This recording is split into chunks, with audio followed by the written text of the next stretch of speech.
Bonjour tout le monde, c'est Teresa, j'espère que vous vous portez bien et nous sommes toujours sur le chemin vers notre destinée avec l'histoire du roi David. Là, le texte qui nous intéresse serait dans 1 Samuel, le chapitre 21 à partir du verset 1 jusqu'au verset 15. Donc, David a été pressenti pour être le futur roi d'Israël, il a été loin pour être le futur roi, mais on voit qu'à partir de ce moment-là, il y a plusieurs épreuves, il vit des péripéties, il vit les pires épreuves de sa vie, il est constamment en fuite, il est constamment en cavale. À un moment donné, il va s'exiler, avoir un court séjour à Najot, où il va être restauré, son cœur, son âme vont être restaurés, et il se dit, comme je me sens mieux, je pense que avec ce que la vie vient de m'offrir, ce temps de répit, je pense que je vais également trouver grâce aux yeux de Saül qui le persécutait. Et il décide de retourner au palais, mais son meilleur ami qui est Jonathan et qui était le fils de Saül lui dit, tu n'auras pas de répit ici, mon père en veut à ta vie et s'il t'attrape, il va te tuer. David n'a pas le choix, il reprend sa vie de cavale, il reprend sa vie de fugitif et il s'en va vers la ville de Nob. Et Nob, c'était une ville de sacrificateurs, un genre de ville refuge, mais pas une ville refuge en tant que telle, comme on peut le voir dans le livre des Nombres, je pense le chapitre 35 si je ne me trompe. Et il décide de fuir vers la ville de Nob. Et puis Nob qui n'est pas Nod, parce que Nod, c'est la ville vers laquelle Caïn s'était enfui quand il venait de tuer son frère Abel. Et Nod signifie fugitif ou exil. Mais là, on voit David qui s'enfuit vers la ville de Nob. Lui, il n'a tué personne. Lui, il n'a fait aucun mal. Mais il commence à se percevoir lui-même comme un genre de paria. C'est comme si des fois les événements nous tombent dessus, comme si ce serait une étiquette qui avait été mise sur son front, sur le front de David, et il commence à se percevoir lui-même comme s'il serait un paria, comme s'il serait un criminel. Et en arrivant dans la ville de Nod, il y a Achimélec, le sacrificateur principal de cette ville-là, qui vient le voir, le sacrificateur en chef qui vient le voir et lui dire, mais David, comment un haut gradé de Saül peut se présenter devant nous comme ça en catastrophe? Est-ce que tout va bien? Qu'est-ce qui se passe? À ce moment-là, David, au lieu de confesser, de dire ce qui lui arrivait, comme il l'avait fait dernièrement auprès de Samuel, ce qu'il fait, il va lui raconter une histoire inventée de toutes pièces. Et il lui dit, je suis en mission spéciale. J'ai un mandat spécial, un mandat, une mission top secrète que Saül m'a confiée. C'est pourquoi je suis parti en catastrophe. Moi, avec mes hommes, nous sommes partis en catastrophe. Nous n'avons même pas eu le temps de nous prendre quelques vivres et quelques provisions. Aurais-tu quelque chose à nous donner pour nous mettre sous la dent?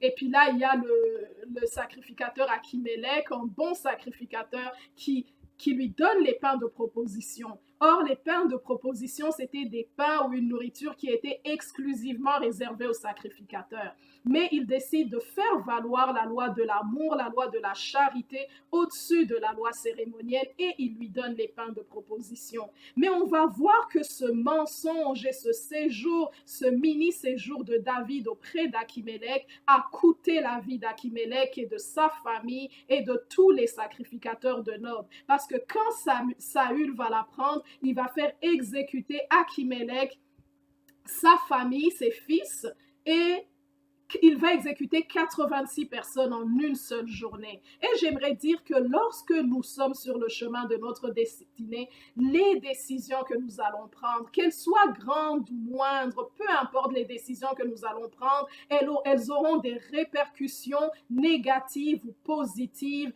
face aux personnes qui dépendent de nous directement ou indirectement. Là, David, c'est sûr qu'il se disait, je n'ai rien fait, je n'ai fait que du bien pour ce peuple, je n'ai fait que du bien envers Saül, mais je suis quand même persécuté. Au lieu de faire le bien et d'être persécuté, je décide maintenant de mentir, de tronquer mes valeurs, de tronquer mes convictions et d'adopter la manière que les autres personnes font parce que j'ai l'impression que ceux qui mentent, ils prospèrent mieux dans la société. Ceux qui vivent dans le péché, ils s'en sortent mieux que ceux qui ne s'appuient que sur la parole de Dieu. Il a commencé à tronquer ses valeurs. Le premier pas qu'il a fait, il a menti à Achimélec au lieu de lui dire la vérité.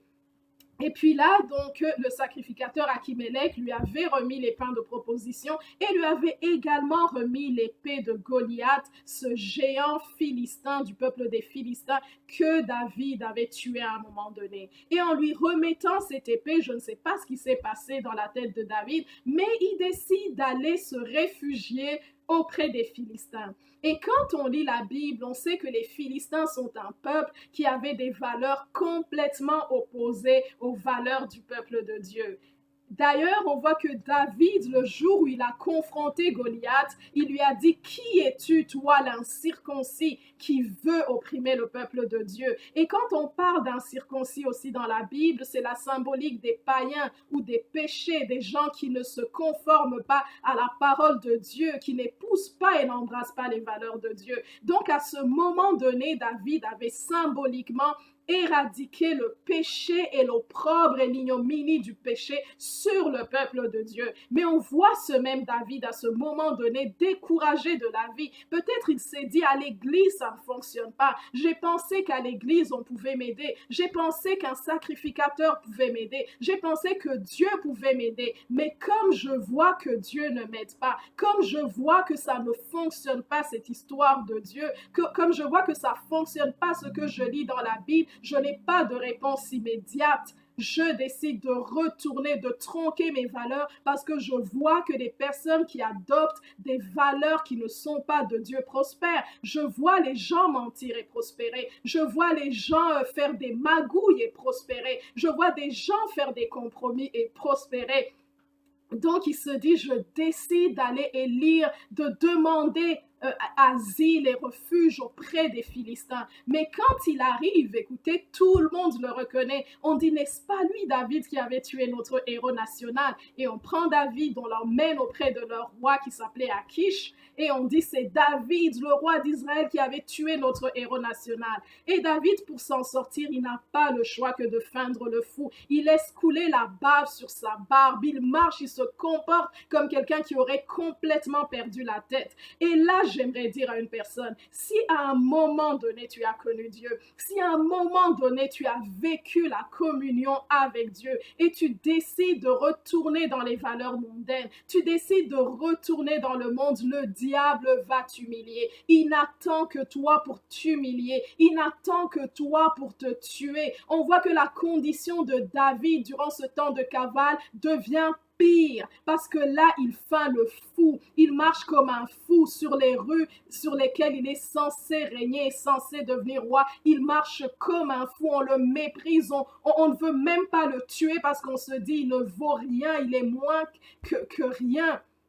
Donc, si tu compromets tes valeurs et tu décides de retourner dans le monde, l'ennemi va te faire la peau. On peut voir également dans la parole de Dieu qui dit que lorsqu'on chasse un démon dans le corps d'une personne, lorsqu'on chasse un démon dans la vie d'une personne et que cette personne n'occupe pas sa vie, ses pensées, son quotidien, ses activités de la parole de Dieu, de valeurs de Dieu, l'ennemi va aller chercher 7 démons plus forts et retourner dans la vie de cette personne et la condition de cette personne sera pire. Donc je prie que vraiment le Seigneur, que nous permettions au Seigneur de faire le travail dans notre vie. Peut-être que ça prend du temps, peut-être que la promesse que tu attends de Dieu prend du temps, peut-être ça fait un mois que tu attends, peut-être ça fait un an que tu attends.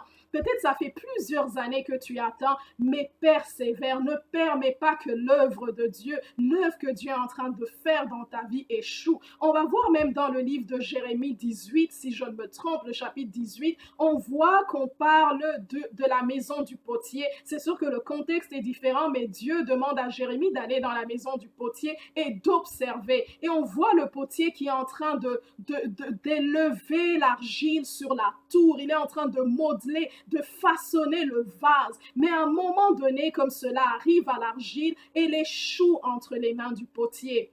N'échouons pas entre les mains de Dieu. N'échouons pas entre les mains du potier. Parce que Dieu est en train d'essayer de nous donner une forme. Il est en train d'essayer de nous embellir à ses yeux. Il est en train d'essayer de nous façonner pour nous emmener vers une destinée afin que nous puissions glorifier son nom. Donc là, on voit l'argile ou le vase qui échoue pendant que Dieu est en train d'essayer de le modeler. Et juste en guise d'anecdote, je vais vous raconter une histoire un peu drôle. Donc l'année passée, j'étais en train de concevoir mon blog et je suis vraiment pas bonne en informatique et tout, mais j'avais été poussée par le Seigneur au mois de décembre 2019 de construire moi-même mon blog. Et j'avais comme, à un certain moment, j'avais comme monté toute la structure.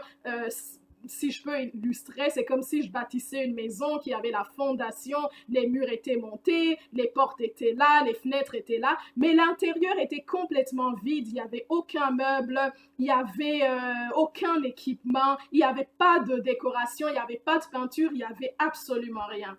Mais le programme ou le logiciel qui voyait la structure extérieure qui était déjà montée, donc n'arrêtait pas de m'envoyer un genre d'alerte qui apparaissait tout le temps sur mon écran et qui disait « Publie-moi ». Et moi, je travaillais des fois pendant 8 heures d'affilée et à toutes les 20 minutes environ, le logiciel ou le programme m'envoyait comme ce genre de pop-up ou d'alerte pour me dire « Publie-moi ». À un moment donné, ça m'a énervée, mais j'ai réalisé que c'est comme ça que nous agissons avec Dieu. Mon blog, j'avais tellement de bonnes intentions pour mon blog. C'est sûr que je le voulais beau, je le voulais convivial, je le voulais accueillant, je savais ce que j'allais mettre à l'intérieur, mais l'extérieur était beau, mais à l'intérieur, il n'y avait aucun contenu. Mais le blog ou le logiciel n'arrêtait pas, ou le programme n'arrêtait pas de me dire publie-moi. Mais moi, je savais que je ne pouvais pas publier mon blog à ce niveau-là parce qu'il n'était pas prêt pour la publication. Et des fois, nous réagissons comme ça avec Dieu. Peut-être nous nous disons oui, nous sommes prêts pour la bénédiction. Peut-être nous nous disons oui, nous sommes prêts pour ce que Dieu a pour nous. Mais Dieu sait qu'à l'intérieur, il y a du travail encore qu'il doit faire. Peut-être qu'aujourd'hui, tu es en train de dire à Dieu, publie-moi, publie-moi. Mais Dieu lui-même sait qu'il y a quelque chose qui n'est pas encore prêt en toi. Il sait peut-être que par rapport à plusieurs aspects de ta vie que toi-même tu connais, que moi-même je connais, il sait que à cause de ces aspects-là de ta vie, tu n'es éventuellement pas encore prêt pour que Dieu puisse finaliser et te remettre cette bénédiction. Mais j'aimerais t'encourager et dire, ne permets pas que l'œuvre de Dieu échoue à cause peut-être de l'impatience, ce qui est humain parce que tu es fatigué. Ne permets pas que l'œuvre de Dieu échoue parce que tu as décidé de prendre les choses en main ou éventuellement de retourner dans le monde. Et on peut voir à un moment donné un serviteur de Dieu, Jonas, Dieu avait une certaine destination pour lui, mais lui, il avait d'autres plans. Et Dieu lui demande de se rendre à Ninive, mais il ne voulait pas se rendre à Ninive. Pour ceux qui connaissent un peu l'histoire, il se fait avaler par un gros poisson et finalement, ce gros poisson le vomit vers la destination vers laquelle le Seigneur voulait qu'il s'en aille. Donc moi, j'aimerais dire, si tu as connu Dieu, si tu appartiens à Christ, parce que la parole de Dieu dit que Dieu ou Christ connaît ceux qui lui appartiennent. Si tu appartiens à Christ, je fais une prière, je prie que le monde puisse te vomir. Je prie que ce poisson qui t'a avalé puisse te vomir. Peut-être que tu trouves cette prière peut-être que tu trouves cette prière méchante, mais c'est la meilleure prière que je puisse faire pour toi. C'est la meilleure prière remplie d'amour, remplie d'affection pour toi. Si tu appartiens à Jésus-Christ, que le monde puisse te vomir, que les circonstances autour de toi se lèvent pour que tu ne trouves pas du repos dans ce genre de vie-là, que tu ne trouves pas de repos dans une vie mondaine, dans une vie qui ne glorifie pas Dieu, et que le monde puisse te vomir et que tu réalises que le seul salut, tu ne peux le trouver qu'en Jésus-Christ. La vraie joie, tu ne peux la trouver qu'en Jésus-Christ. La vraie paix, tu ne peux la trouver qu'en Jésus-Christ. Et la parole de Dieu nous dit dans le livre de Matthieu 11, 28, Venez à moi, vous tous qui êtes fatigués et chargés, et je vous donnerai du repos. Peut-être que tu te dis, pourquoi les méchants, pourquoi les menteurs, pourquoi ceux qui rejettent les valeurs de Dieu prospèrent? Et on va voir un homme sage, je vais finir avec ça, on voit un homme sage qui s'appelle Asaph, qui a fait un psaume qui n'est pas David, dans le psaume 73, si je ne me trompe, je vais le lire parce que je ne le connais pas par cœur. Donc, 73, 14, qui dit, chaque jour je suis frappé. Tous les matins, mon châtiment est là. Si je disais je veux parler comme eux, si je disais je veux me comporter comme les mondains, si je disais je veux me comporter comme les gens qui ne connaissent pas Dieu, voici je trahirai la race de tes enfants, voici je trahirai la race des enfants de Dieu.